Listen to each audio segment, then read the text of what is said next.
Hello and welcome. This is Business Breakthroughs Podcast. My name is Diane Fulmer, your host.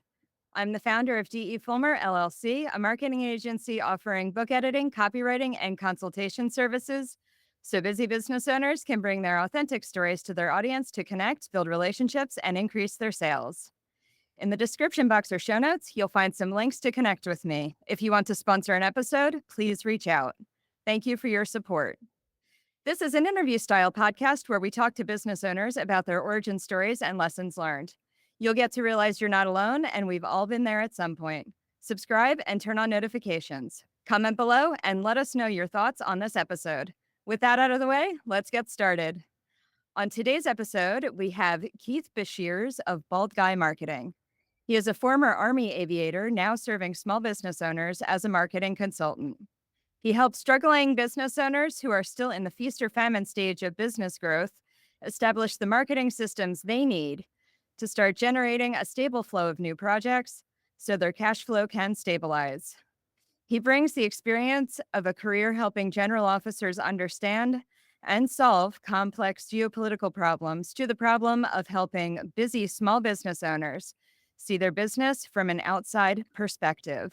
Hi, Keith, and welcome. How are you? I'm doing well, Diane. Thank you so much. And thank you for the invitation. This is going to be good. Yeah, thank you so much for joining us today for this conversation. So, can you tell me some more about yourself and what led you to start a business? Well, when my time in the Army finally came to a close, what I knew I didn't want to do is trade my Army green uniform for a corporate gray uniform. And I thought I was going to take my experience running operations centers and be a operations director or manager for transportation or the Mhm. manufacturing industry. Instead, I had this guy say, "Hey, you should come run my print shop." To which I said, "Why would anyone want to be in printing in the 21st century?" Mm, okay. What I learned in that journey, working in a three-person print shop, first of all, there's no way I know that any job that had sales in the title was not a job I was going to apply for. So that was an opportunity to be in a sales role without being a sales position. But I had a lot of conversations with a lot of different small business owners, and I realized that many of them know they need to be doing better marketing, but they're so Hmm. busy doing all the other things in their business, they don't have time or energy to invest in deciding what marketing to do. Hmm. And they have all of these people saying, buy my this or buy my that or buy my the other thing. So Yeah. here's fast forward 5 years or so, and none of Hmm. us needs 10,000 Instagram followers. And if you have a business Instagram account, you know exactly what spam I'm talking about. But there's Yep. people telling our fellow business owners that that's what they need. And it's like, no, you don't. Let's figure out of all the things you could do, what actually makes sense in your business at the place your business is right now. And that Hmm. frees your brain space when these other ideas come in that you can just wash them away. Say, no, that doesn't apply to me right now. Yeah, that's good. Not having the shiny object syndrome and the Mhm. problems with decision that so many people have. Then as COVID hit and was at the same time as I left the print shop. And so I transitioned from printing to digital marketing. And my thought was when I joined a marketing agency was that at least I would have multiple different options that I was offering. So Hmm. if the person needed social media market management, I could do social media management. If they needed email marketing, I could do email marketing. And if they needed print, I still had access to the print. So I could do a wider variety of things. And again, not be focused on trying to sell a particular thing. That journey ended about a year ago, and I realized I needed to branch out on my own. And so, Hmm. my thought was, how do I authentically present myself and my approach to the world and thus the brand name Bald Guy Marketing? I mean, it's not too Hmm. subtle. Usually most people get the joke. I don't know. On an audio podcast, it might not quite make so much sense. Yeah. So this has been being in an advisory consulting kind of role. Hmm. Yes, I can still do a handful of the marketing services if that's the right thing for the person. what I really like doing is helping them understand how to address the root causes of the problem instead of just trying to put Band-Aids on symptoms. That's so valuable. So, what inspired you to get started in business and make that leap? Well, at that point, the fact is I couldn't do what is authentic to me in someone else's organization because I was trying to my desire to be helpfully consultative and have Mhm. conversational relationships with people into, well, but you need to sell package A, B, or D. Mhm. And and I'm having a conversation with somebody and I'm like, one, I don't think they actually need any of those three packages. Two, they can't afford any of those three packages. They just need some encouragement and some advice. And Mhm. I would transition in almost into a coaching role and even instead of a consulting role as the brand ball guy marketing, as a solo consultant kind of role. I get to do that authentically. I get to offer that conversation with people and then they get to decide what the next step is. Okay. So, what have you learned? And was there anyone who helped or inspired you along the way? Okay. You and I have a shared acquaintance, Devin Tracy, and his 30-day blueprint for launching an online business was very helpful, very inspiring. Is the word you use. So sure, I'll use inspiring. Helped me see some of the sales stuff for sure, and also some of the less technical aspects.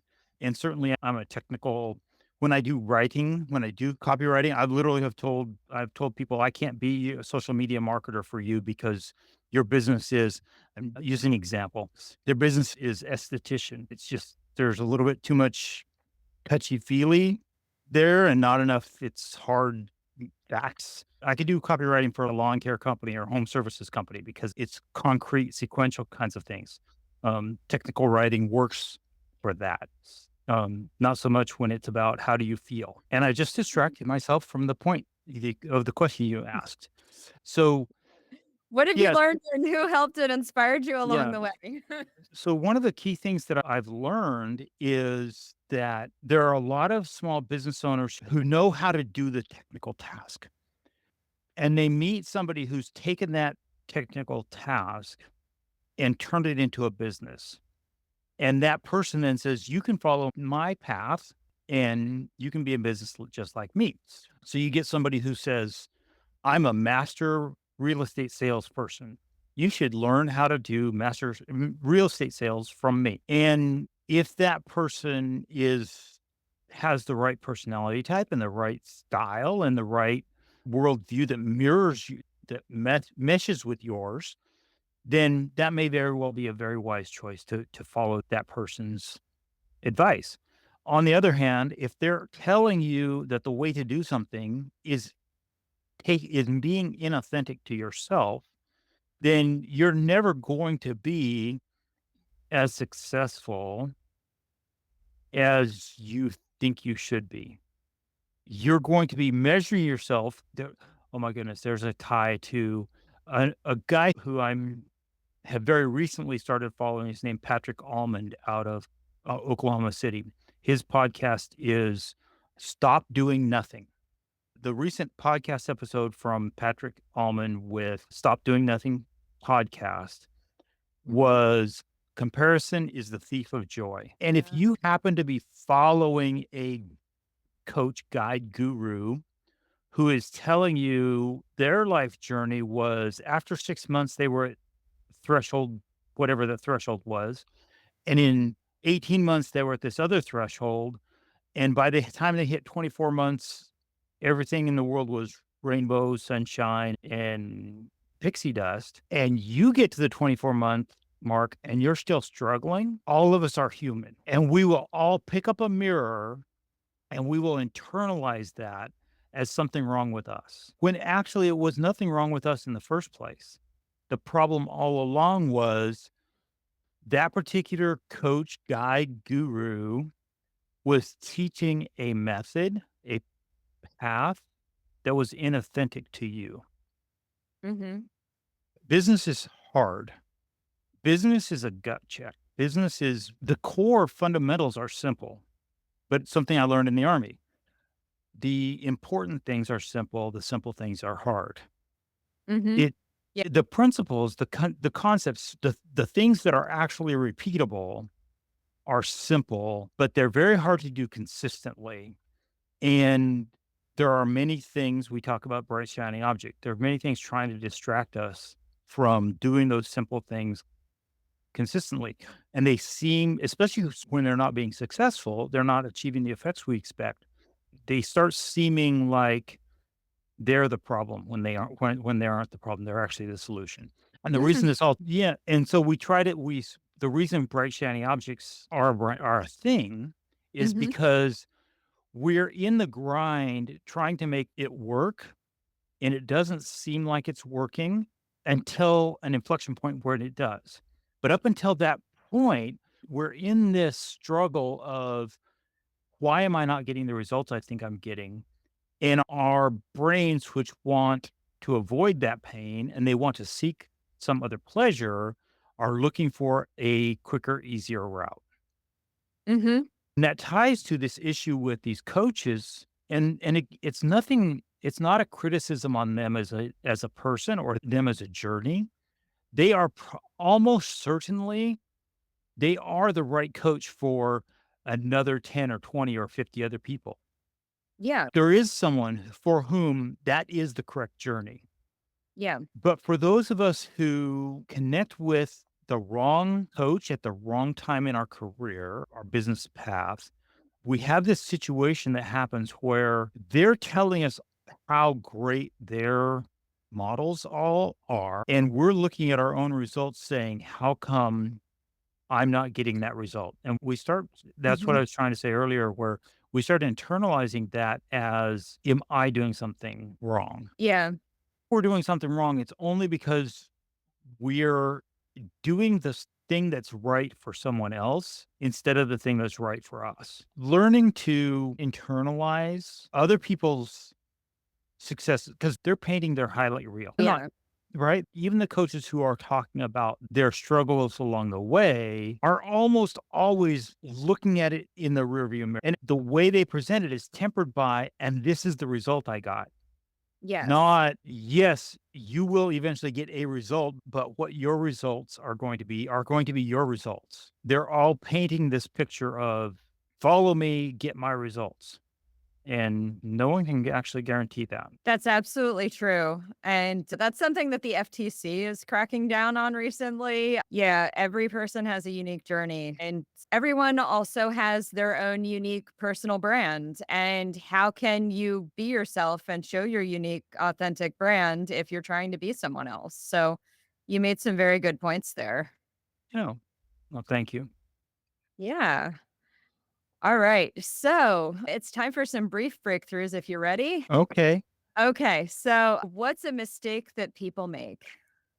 Well, I think we've been talking a lot about the bright, shiny object. I Yep. think that the easiest way to derail a business, and I've made the mistake, I'm speaking from live experience, is seeking a quicker, easier solution when the solution that we already have in place is already the right solution. It's just going to take a little more grinding. Ew, like, I saw a meme the other day. Someone was talking about being 3 days from gold, like someone mining and, Uh like, huh. selling the mine, and then the next person who started digging struck gold quickly. Yeah. So, yeah, that's so important, like, not giving up when you're on the right path. So it's this really challenging problem set of understanding if you're on the wrong path. Because if you are on the wrong path, then getting off of it quickly is important because for your sanity, for all of your relationships, for your future financial success, for Yep. all of these myriad of reasons, getting off of the wrong path is absolutely essential. However, but comma, if you are on the correct path, staying on that path despite the distractions. Yeah. And making sure that you have enough data to make that decision. That's a Yep, point right. that Devin talks about, actually. Mhm. So, what's a recent lesson that you learned? I recently realized that, and I hope this isn't as self-serving as it sounds in my head, because it's not intended to be self-serving, but it is a significant lesson that I learned. I recently learned that just because I am confrontational doesn't mean I'm wrong. So, Ooh, that's good though. That's good. I like that. Being confident in your yeah, convictions and how you feel about something and what you know is right. yeah, okay, thank you. I appreciate the confirmation, the reinforcement that, Yeah. yeah, okay, I have a bull in a china shop kind of approach to solving problems. I have a 30-minute story about that, but that's not what this podcast is. And everyone talks about imposter syndrome and everything. So if you can be confident, I mean, you Yeah. stand out. So Yeah. Yeah. yeah. So I'm hearing this conversation in the community that revolves around the software platform that I use to do most of my fulfillment when I'm doing fulfillment for customers. I'm hearing people say, well, this is the way. And first of all, from a tech, often these are related to specific technical questions, and the person is actually saying it, the person is actually wrong, either because they don't know the platform as well as they think they do, or because the platform is changing, is being adapted, is growing so fast that what was true 6 months ago is no longer true. Okay. And I have a tendency to just tell people, no, you're wrong. When I mean, I realized that I could say the same thing with nicer words. Some Um, diplomacy. yeah, okay, so I'm gonna tell this story. Okay. And you can, depending on how long your podcast is going, you're gonna have to trim this one out. This has the short answer section, by the way, but it's Yeah, okay.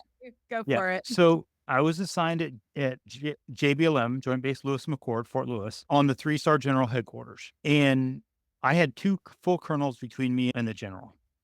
But so they're sending one of the people that works for the colonel to a planning conference in Japan, and I was sent to the planning conference in Alaska. And the short version of the story is that guy has finesse and subtlety, and it was very appropriate for cultural reasons to have him go do the negotiation with the Japanese.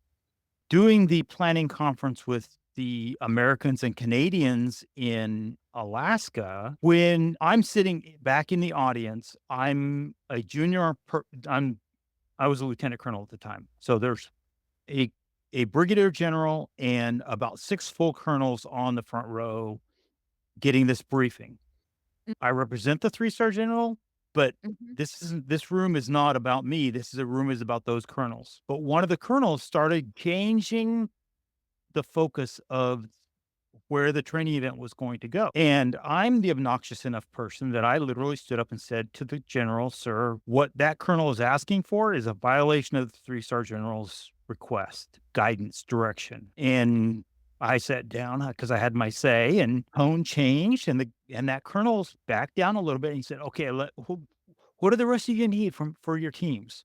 Because he just needed the sledgehammer to come in the room, not the screwdriver, not the subtlety. Mm. So jumping forward to time now, what I do now, there are people in the marketing technology community who are teaching things that either going to the main theme of what I'm talking about today is what path are you on? So either they're teaching you must follow my path, and I'm saying Mhm. no, there's literally no one else Um, in this room that has to follow your path. yeah. I bet there's plenty of people in the room who should follow your path that you will be perfectly successful, but not everyone should follow your path. And then on the technology side, there are people saying this is how you do a thing, and in fact, within the software platform, there's 3 to 6 ways to do that particular thing. And so any one of them is totally valid depending on which path you're on. Yeah, that makes complete sense. Okay, good. Yeah, Good. it does. Yeah, there's more than one way to do something. Absolutely. So what's a recent win that you had? A recent win. So I've had a couple conversations lately where someone's like, "Hey, can I get on a Zoom call with you and ask you a question?" Sure. Okay, fine. And we get to the end of the conversation. It's like, hey, do you have a buy me a cup of coffee kind of link? This time was valuable to me, and I'd like to say thank you. Oh, It's like, nice. okay, you're welcome. Yeah, thank you. I Yeah. appreciate. You're gonna if you're gonna spend money on because I think for a living and I drink coffee. It's what I do. So Well, there you go. if you're willing to have a 15 or 30-minute conversation with me and you buy me a coffee over it, that's awesome. I appreciate it. Awesome. So congrats on that win. And what's a goal that you have this year? Okay, for this year, I don't want to jump too far ahead, except that we're launching a new initiative specifically revolving around this idea of there are multiple different ways to have a marketing agency. There are multiple different things that fall within the umbrella of a marketing agency. And so helping people, and I've had a little bit of success in each of them, but not a Mhm. massive success in any one. I think it gives me just enough understanding of what the different business models could be and are that I understand how to describe, how to help someone sort through which is the wrong one for them. And so my goal, I hadn't framed it in terms of a goal because to be a goal, it needs to be measurable. So I don't know what number of people that would be. Between now and the end of the year, if I could have some number of people decide or realize that they're not on the right path, but they Mhm. have the right toolkit, they just need to use it in a different way, that would be a valuable contribution of my life to someone else's success. Nice. So where do you see yourself in 5 years? In 5 years. So okay. I think 5 years from now, my marketing agency itself will be stable enough that it is a self-sustained automated machine providing services for a handful, 15 to 25, 30 local businesses, probably mostly in Washington state because I like to do business by relationship. Mhm. I know the person that's on the other end of the phone call. And then in the process, I have both shaped the direction of the marketing technology and helped some significant number of people in that community have a better sense of how they should use that technology. Sounds great. Can't wait to see it. Awesome. Okay, so my last question is what are you promoting right now and how can people reach you about it? So I've been kind of wrapping around this concept all the whole conversation Mm. of this software technology that helps small businesses be more efficient with their marketing. Mhm. And it is a platform, it is a set of tools. It's a tool shed. It's not just a toolkit that allows marketing agencies to provide those services to small businesses who aren't going to do it themselves. So you can use it either both ways. You can be a small business and you're using the platform and you're hiring somebody like me to help you use that platform. Mhm. Or you're an agency like me and you're using that platform as part of the way you provide your services. The way someone will connect with me over that is so the platform in the marketing world is high level, or it's known by the initials of its domain, which is go high level. Therefore, the people Mhm. call it GHL. And I have, again, you've probably figured out I'm a concrete sequential kind of guy. I Mhm. like things to be correct. And GHL is technically not correct, but that's what every search engine is going to come up with. So, business launch it is on Facebook. So, if you look for GHL Business Launch Group on Facebook, we're going to do some free training revolving around 9 different business models that someone could run using high level or go high level as the platform or as the toolkit. 9 different models. And if someone's teaching you a particular model and it doesn't feel right, that GHL business launch group is probably the place you need to go connect with me. Wonderful. I'll make sure that I put it in the description and the show notes for this episode. Okay. Wait, do you have any other comments, breakthroughs? No, this is the current phase of my journey. Okay. All right. That sounds great. All right. So, this has been Business Breakthroughs with Diane Fulmer and guest Keith Besherse. Thank you so much for listening. Don't forget to like, comment, save, share, and subscribe. See you next time.